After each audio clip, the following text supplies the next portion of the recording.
Sa simula pa lang, meron na kagad isang laban na napagtagumpayan upang hulmahin sa loob ng sinapupunan sa buod ng 9 na buwan. Nag-ipon ng pagtataka at binitbit hanggang pagluwal.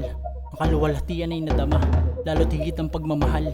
Dumilat itong isip at mga mata, gumapang hanggang sa matutong lumakad yaring puso't mga paa. Ang ganda ng paligid ay hindi nakakubli sa aking inosenteng paningin. Ang paglalaro'y sadyang alok sa bata upang kanyang damdami aliwin. Punuan ng mabubuting aral, yaong murang kaisipan. Ang kasiyahan ay nabubusog kapag ang gusto'y napagbibigyan. May panahon na ang araw ay mabilis at mayroon ding araw na mabagal. Minsan ginaganahang labis, minsan hindi kapag sa bawat nais ay may sumasagabal. Naranasang umibig at ibigin, umusig at usigin, karmahin, maiwan ng panahon. Nakatakda pala ang lahat, hindi basta nagkakataon. Tumalong ka tipaklong, mag-aral at sumamba, mga lakal at kumubra. Pero mag-ingat ka sa iyong hakbang at kasama.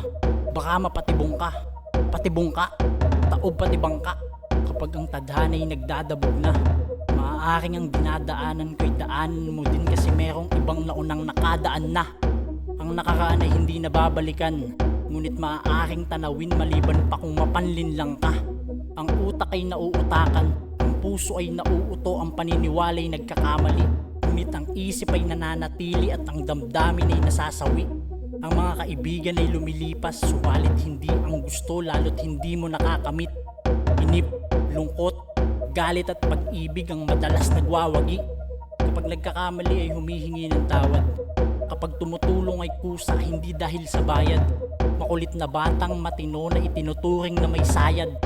Ang takot sa dibdib at sa Diyos ay hindi nawawala. Kahit pinagmamalaki ng ilan, hindi nakakalimot magpakumbaba. Kamalayan ang lumalaki, hindi ang ulo. Sa bawat pagkakamali ay mas natututo. Sa nakalipas lahat ng galing at sa iisang hantungan ng lahat patungo. Hangad ay mailawan, maging haligi ng mga halaman na magbubulaklak sa pagsibol ng mga binhi nating maiiwanan. May darating na sandaling iiyakan, at sandaling tatawanan, at sandaling hindi mo malaman. May sandaling lilipas at hindi mo namamalayan. Sandaling mas pipiliin mong maging tahanan. Lahat ng sandali ay pahalagahan, kahit hindi lahat ay matatandaan. Gumawa ka lang ng mabuti sa kapwa mo, wag mo sana yang kakaligtaan. Kahit nasa paligid ka ng kasamaan, ang buhay ay makabuluhan at may samot-saring kahulugan. Kapanganakan natin ay may kanya-kanya't iba't ibang dahilan. Kahit pare-parehas lang tayo ng uuwian.